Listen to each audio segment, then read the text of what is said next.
Oh wow, would you look at that? We're in a new year, and the last time I uploaded a quickie reading was on November 22nd of 2024. And I'm not gonna count that video where I debunked the pregnancy rumors because I didn't read anything. So sorry, you're stuck with this video unless you decide to click off of it. Please don't, I have a family. Anyway, with all of that out of the way, I suppose we should make sure that my landlord doesn't come and whip me with a rusty chain. Today, we'll be covering yet another quickie page, this time being Chris and negotiation. I had heard this page was particularly interesting, so I'll be the judge of that. Let's get right into this. Shut up and buy my toys, please. Chris to a potential customer. While dealing with Chris, trolls often experience his unique form of negotiation. Due to his severe sense of entitlement, a lifetime of coddling, and other factors beyond his control, Chris has no grasp of how to compromise and often fails to understand what sort of bargaining position he's in. Often, trolls blackmailing Chris will find him making demands of them as if he were the one with leverage. Conversely, some people have experienced the oddity of having Chris run away from a situation when he was purposely given the upper hand. When it comes to dealing with Chris directly, one can only expect that he will always take the path of least resistance, even if it doesn't benefit him.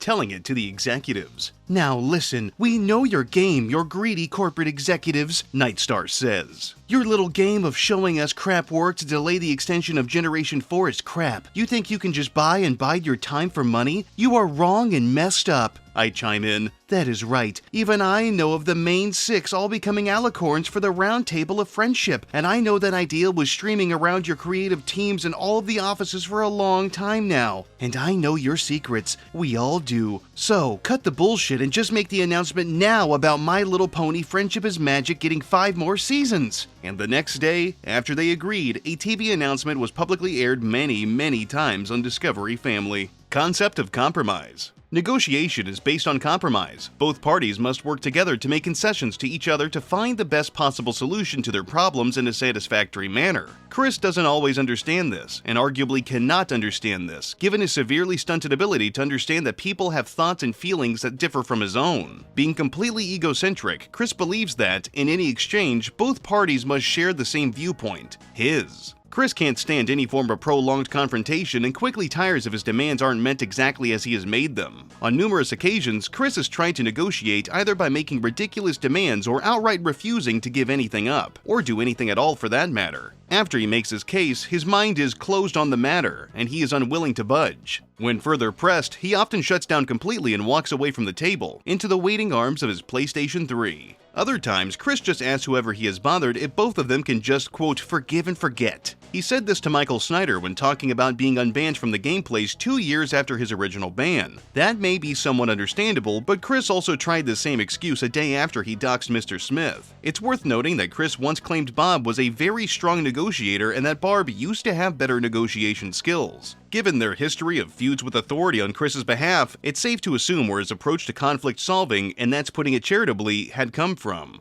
Chris's attempted negotiations. Mary Lee Walsh. Mary, I've slept on it, and I have realized that note hanging is not the way to get attention, and I really don't want to meet with either you nor Susan. No offense. I'll tell you what, let's forget the meeting, and if you will allow my newsletter to stay in distribution, I will do all of the following. I will never hang notes on the wall again. I'll consider stopping my silent treatment on Susan. I'll consider knocking you and Susan up my scale of respect each by 2 points. 0 equals no respect, 10 equals respect. One of the earliest examples of Chris's attempts at negotiations was in emails between Mary Lee Walsh and himself shortly after she arranged a meeting to discuss his relationship soliciting on campus. Instead of apologizing, Chris vowed to never hang notes on the wall again and to consider, quote, stopping my silent treatment on Susan Hannafan, a PVCC guidance counselor, in exchange for letting him continue distributing his newsletter and canceling the meeting. To further sweeten the deal, Chris offered to, quote, knock Walsh and Susan up my scale of respect each by 2 points. Ignoring the horrible choice of words in regards to knocking up 2 of his female superiors, Chris believed that an imaginary measurement of his personal opinion was an extremely important bargaining chip. This is an example of how Chris behaves in negotiations where he wants something from another person, by offering minimal effort on his part, but expecting full returns from the other party.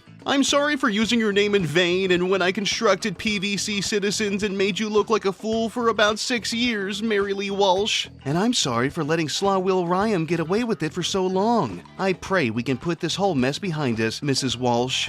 About 5 years after the conflict resulted in temporary expulsion, Chris expressed interest in putting aside his differences with Walsh after graduating 3 years prior, mind you. However, rather than admit to repeated misconduct on campus up to and including aggression towards her, he focused squarely on designing a villain bearing her name as something to be remorseful of, leading to Chris personally delivering a hand-framed apology drawing to the PBCC, when he could have easily tried contacting her by email provided she hadn't blocked his address. To make a long story short, Chris expected someone he had previously made into his own personal target of revenge fantasy to graciously accept this ludicrous attempt at reconciliation, and when she inevitably did not, his hatred of her instantly reignited. Even that was not the final time he had demanded she make peace with him and repeal his ban from the PBCC, similarly failing to acknowledge any mistake he had made other than drawing up a malevolent fictional counterpart. This presumably failed to cut ice likewise. Shigeru Miyamoto. During the Nintendo saga, Shigeru Miyamoto stated that Chris must meet him at Nintendo's headquarters in Redmond, Washington. Chris handled this by making a video where he pretended to come back from Redmond when he never left the house. Chris demanded that the CEO of an international company come to his house and meet with him.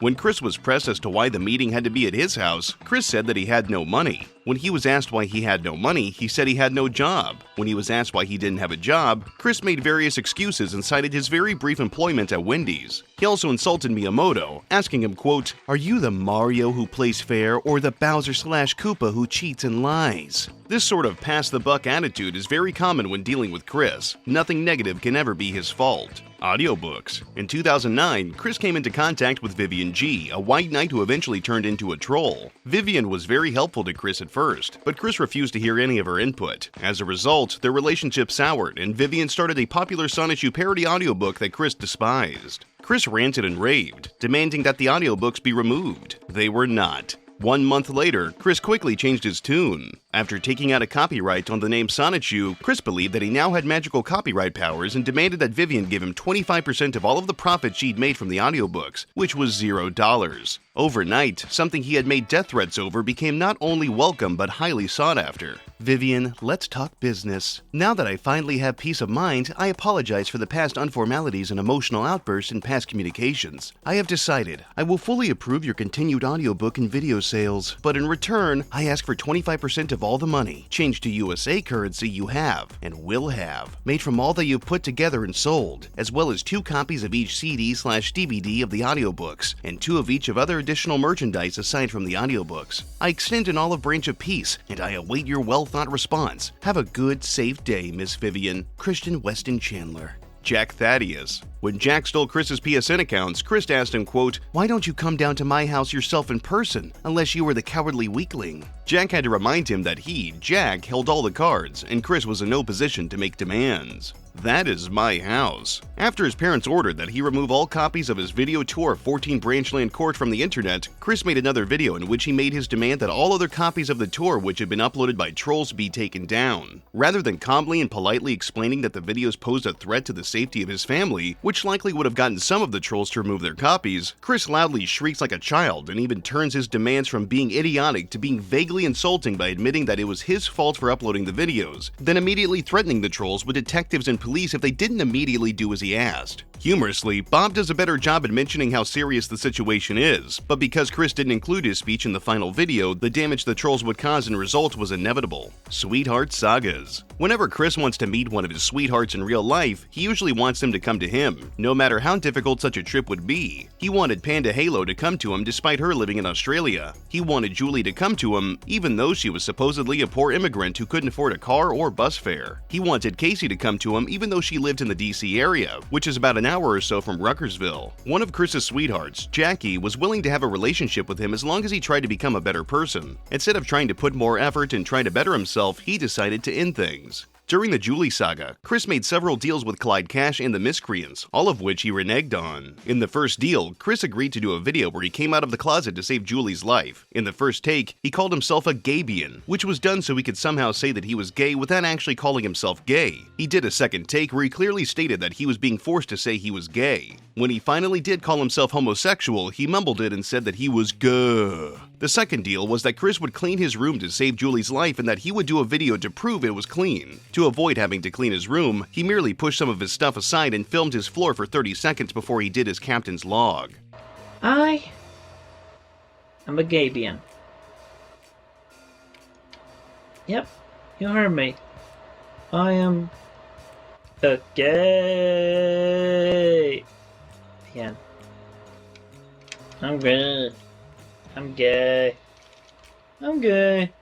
The final deal resulted in the infamous Julie reveals herself call. Blue Spike, as both Julie and her kid brother Max had gained access to Chris's PSN account. In the guise of Max, he offered Chris an ultimatum: the PSN and Yahoo accounts or Julie. In a conversation before the call, Chris told Max that he chose Julie, believing that, like in movies and TV, he would get both back for, quote, making the right choice. Right when Max put Julie on, Chris immediately asked her to get his PSN and Yahoo back. Failing that, he tried to guilt Max into giving it back to him. In the main call, Max gives Chris one last chance to change his choice. He sticks with Julie, despite the hold that his PSN account has over him. When Max threatened to sell his account on eBay, he revealed that he, quote, made the right choice and that he deserves his PSN. Chris, the Wikipedia captain. When Chris was given his own wiki for free, he demanded complete executive control from day one. In his mind, this meant every demand that he made would be fulfilled by the staff and that anything done without his permission would be removed immediately. He insisted on a gaudy background and threatened to stop working whenever the webmaster displeased him. Later, when Jack Thaddeus graciously paid for the Wikipedia's web space with ads featuring homoerotic images, Chris went on a tirade and immediately demanded that they be taken down, yet refused to even consider paying for his website. When removal failed, he said that he wanted them to be smaller, as if he had some say in how large advertisements were. Chris had no concept of how advertising worked, but merely assumed that he had the final say in everything. Later, during the popularity contest between Sonichu and Asperchu, he tried to make amends with Alec Benson Leary to remove Asperchu ads from the front page of the Wikipedia. However, instead of making reparations, Chris demanded that Alec tell his fans to go back to Sonichu. Chris, who was in no position to make requests, attached several clauses to his apologies. Chris's list of demands was larger than the apology they were bundled with. All of this came after Chris drew a comic where he broke into Alec's house, stole a dating game from his Xbox 360, blew up said Xbox, and freed a group of Rosechus that he implied were the victims of sexual abuse. After finally fulfilling most of Alec's requests in a substandard and slapdash manner, Chris graphically killed him, his webmaster, and two other comic artists in Sonichu number 10 as some sort of childish form of revenge. Michael Snyder is cold-hearted and mean. Less than 2 years after getting banned from the gameplays, Chris wouldn't take no for an answer, so he decided to try and persuade Michael Snyder to let him resume patronage. When an apology attempt was met with point-blank rejection, as well as an anti-Semitic insult and a call to the police, Chris demanded his fanbase harass Mike in retribution on his behalf. Unfortunately for Chris, his decision to record the altercation as evidence in case he needed to prove that he was faced with aggression led to fans praising Mike for sticking to his guns against Chris. Do not let cruel, mean people get away with unlawful, detestable discrimination. Find one such person at the comic game hobby place, find the manager named Michael Snyder, and ask him, why do you hate Christian? How can you be so cruel and heartless? What are you afraid of from autistic people? Aren't your reasons for keeping him banned and not forgiving him for that 2-year-old mistake just childish and immature? And then tell Michael Snyder straight up, do not discriminate against good people like Christian Weston Chandler. PlayStation Network. Chris's PSN account was victim to getting hacked by trolls numerous times who'd make various demands. The most common of these demands is that he sell or throw out some of his beloved toys or games. Despite his claims, he says that he plays with everything in his room. A glance at his PSN account shows otherwise. Most of his PSN activity is divided between Little Big Planet, God of War 3, and Mod Nation Racers, which leaves most of his vast collection of games untouched. Even though he doesn't use the majority of the toys and games he owns, he refuses to sell them. This refusal is usually followed by him saying that he doesn't have the money to do something that would improve his life. Between late August 2010 and early September 2010, Chris was met with the opportunity, not really, of gaining $9,001 in exchange for the destruction of his PlayStation 3.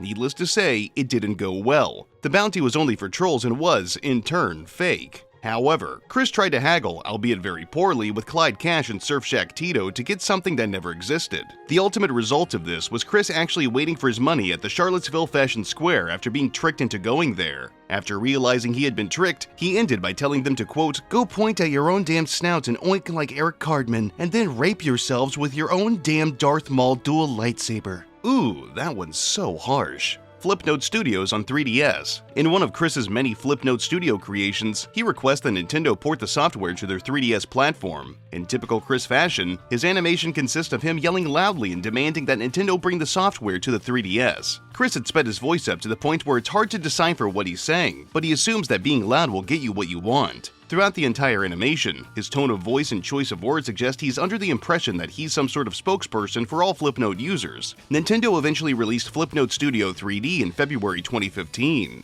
Calling out. Returning to YouTube after an 8-month hiatus, Chris decided to confront two of his trolls, Surfshack Tito and Thorg, over what they've done and demanded that Tito apologize to Sony over the hackings into the Wallflower, using her real name too, for breaking them up. Then give him $1,000 and telling Thorg to apologize for putting up pictures years ago and to put up a non-slanderous billboard saying that Chris is straight. He also wants them to remove all contributions to the Quickie. If these weren't done, he'd reveal their pictures and possible other docs and have the trolls troll them. Unlike the incident involving Clyde Cash resulting in a very poorly made decision, Chris honestly believed he had the upper hand and could finally pay back against some of his trolls. However, what he was doing wasn't a negotiation, but an extortion, expecting these goals to be completed or they were to suffer the consequences with Chris doing nothing on his part. eBay and Craigslist sales. Chris's idea of salesmanship is interesting to say the least. He attempts to sell mostly old, broken, or worthless items and tends to demand many times the item's actual value in exchange, often non-negotiable.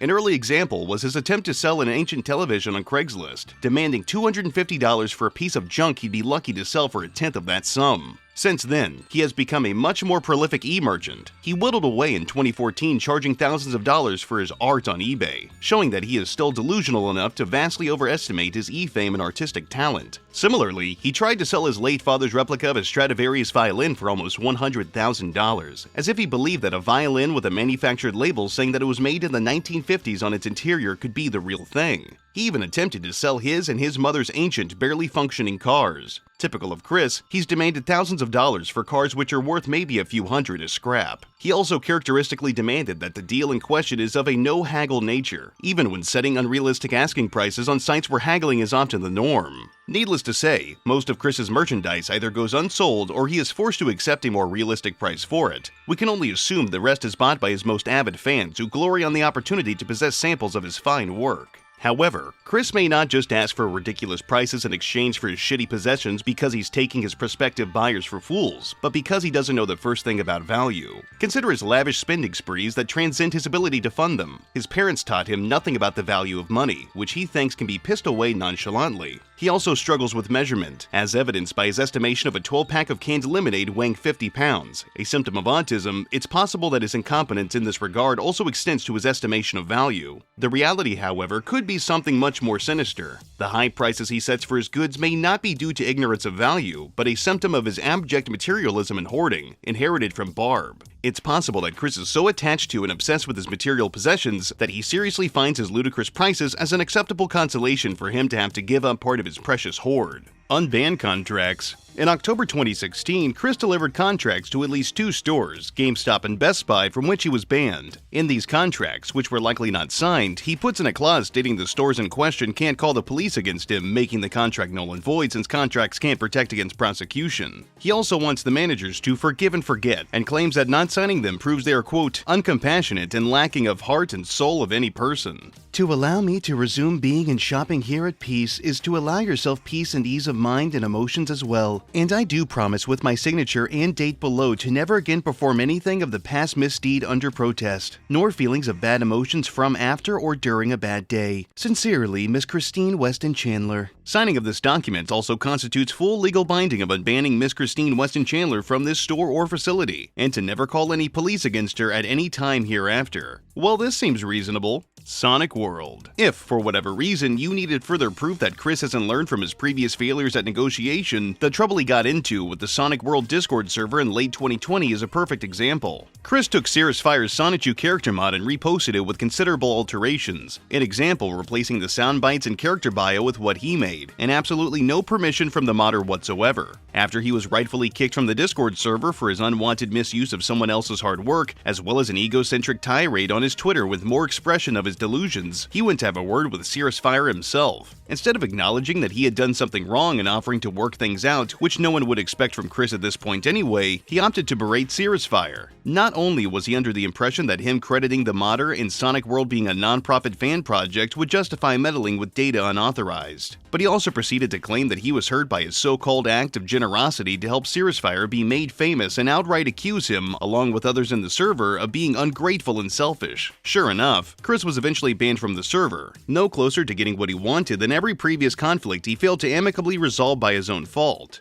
In court. When Chris was arrested in August of 2021, he found himself before the courts to be arraigned for the charges, after being reminded that said appearance was to determine if he would be given bond or not based on his likeliness to appear on trial and if he, the defendant, constituted a danger to himself and others, but not before risking contempt of court by doing things such as stomping his feet in anger and interrupting the judge several times with inane outbursts such as, quote, "I'm famous on the internet." Needless to say, the judge was not impressed with his petulant behavior and ruled that Chris be held without bond until his preliminary hearing on the 16th of September 2021. Attempted negotiations with Chris. Simonla. Evan created Simonchu as a joke, giving permission to use him in the comic, but then Chris decided to instead make his own female version named Simonla Rosechu. This, along with Chris openly lying that he was given permission to alter the character, roused Evan's ire considerably and started a long fight for the future of a recolor OC. Evan demanded that Chris remove Simonla from the comic, and Chris, naturally, was tenacious in his attempts to prevent Simonla from meeting her untimely demise. At first, Chris simply ignored Evan's orders. Then, after plans to include Simonchu as Simonla's brother didn't appease Evan, Chris later contrived a new excuse to disregard the wishes of a perceived foe and keep what rightfully wasn't his. That Simonla was living happily in Quickville with a boyfriend and it would be a cruel violation of her rights to kill her for good. Evan gave further demands, but Chris continued to dig in his heels, even nonchalantly explaining his egocentric delusions to Alec Benson Leary in an attempt to justify sparing a stolen OC. Only after considerable arguments and the Wikipedia eventually getting shut down by force did Chris finally budge, and even then, it amounted to no more than a toilet explosion as her cause of death, and to say nothing of the revenge Chris graphically dished down to a fictionalized portrayal of Evan afterwards. Chris's tactics. Ignoring reality.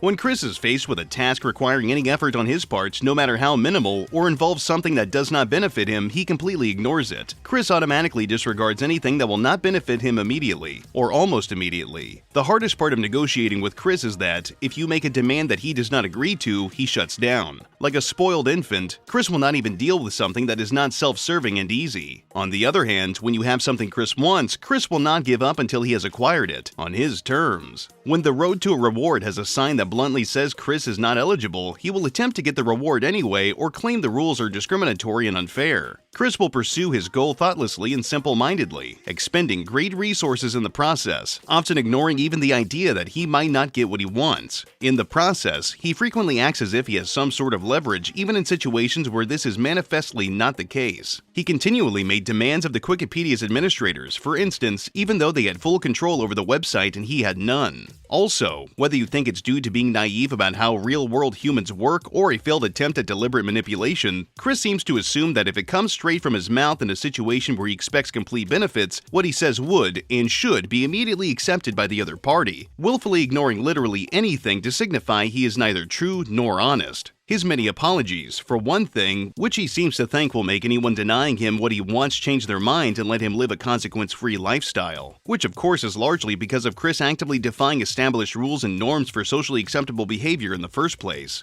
Altering reality. In some instances, the rare ones that he does when he is instructed to, anything said or done he feels slandered his good name, he will simply state or lies and instruct everyone to ignore them, then will close his mind on the subject. This is retarded for two reasons. By telling his fans to ignore the lies, he is alerting the fans that they are a little behind on what's happening with Chris of their existence, making more people see them than would have if he didn't acknowledge them. He is also showing he is aware of their existence, and is still insisting they are lies. As mentioned above, Chris will also expect any lie he makes in a conflict where he is hopeful to get something he wants to be taken at face value, no matter what. To name one specific case, whilst on the verge of facing legal action if he didn't stop using Simonla in his comic, Chris claimed he could have easily come up with a character entirely on his own and later edited Simonla's Wikipedia with a false statement that no OC theft ever occurred. Predictably enough, no one bought this lie. Delays. When Chris has to meet a requirement during a negotiation, most noticeably deadlines, he will explain he is working on it. To Chris, saying this is an acceptable substitute for actual work, whether or not he is indeed working on it. If in his own good time, Chris feels inclined to fulfill the deal, he'll submit whatever he wants to, regardless of the original agreement, well after the deadline. If the agreement was that he would receive something for the work done, he would demand it unceasingly, despite not holding up his end of the deal in any way, shape, or form. Even if Chris somehow agrees to a set of terms, he will try to get around them. He will go behind that person's back to get it back so he could have both. If he agrees to draw a comic, he will most likely do something easier, like making a video or write a blog entry, figuring that counts as work. If he agrees to willingly slander himself, like call himself gay for instance, he'll either mumble it so it's incomprehensible, or he'll hide his face. Well, that was one beautiful article. I feel like I learned a lot, but I'm not done. I feel like I could squeeze in just one more, you know? So go ahead and bite the pillow. We're gonna see if we can squeeze this one in. Naive. Oh, by the way, your nasal voice is more grating than the word naive in metal nails on the chalkboard. But naive is even worse than nails. Chris on the dreaded word. Naive is both one of Chris's most used insults and his least favorite word. According to the Merriam-Webster English Dictionary, the word naive means deficient in worldly wisdom or informed judgment, especially credulous. Chris, however, defines it in the July 10th messages as merely questioning one's intelligence, showing that he only understands the most overly simplified definition of the word. By the time of the Jackie emails, he had apparently corrected his definition outwardly, but unless he really cares about his non-existent experience, he probably still believes it simply means stupid. In the Wallflower emails, he finally uses the correct definition, confirming that naive is really just an unacceptable jab at his unwarranted self-importance. He also refers to it as, quote, the cruelest of words. He often pairs it with retard, slow in the mind, or one of his many other quickism insults. Chris has called others, largely trolls, naive on many occasions. During the Liquid saga, he remarked that the name Ian Brandon Anderson sounds, quote, about as bad as the word naive to me now. It has never occurred to Chris that assuming other people find the word naive as offensive as he does is, well, naive. The origins of Chris's disdain for this word likely come from occasions when it has been used against him in attempts to give him constructive criticism, such as the Vivian G emails. He seems to have twisted its original relatively polite meaning into the worst insult he can muster. When Casey's father Matthew called him naive during the father call, Chris became enraged, making a not-so-subtle threat of physical violence in response. Of course, he quickly backed down once he was reminded that he was giving threats to an ex-Marine. The same call showed Chris had no idea what the definition of naive was, believing it meant unintelligent instead of gullible like most people. Ironically, back in the comics, he's accurately used it to describe himself in a non-condescending way, being, quote, naive about dating during young adult years, suggesting he once understood its definition properly. He seems to get seriously offended when other people call him that, but he has used it several times to describe himself in the past tense. Chris himself appears to be seriously naive, a so-called naif, especially in his attitudes to honest content and posting his personal details everywhere he can. Well, there we go. I feel like slipping in just one more happened to sweeten the deal. At least I think so. I hope today's video taught you some new things about the world's favorite autistic. And maybe, just maybe, you've got a new crease in the brain. But I digress. I guess my rent's gonna be paid for a little while longer. I have successfully avoided the lashings yet again. But with that being said, that's gonna be it for today's video. If you like what I do, leave a comment, rate, and subscribe. If you want to support me in a more personal way, you can check out the Patreon link and the Teespring link in the description. I've got more content coming down the pipeline. But until then, I'll see you degenerates next time.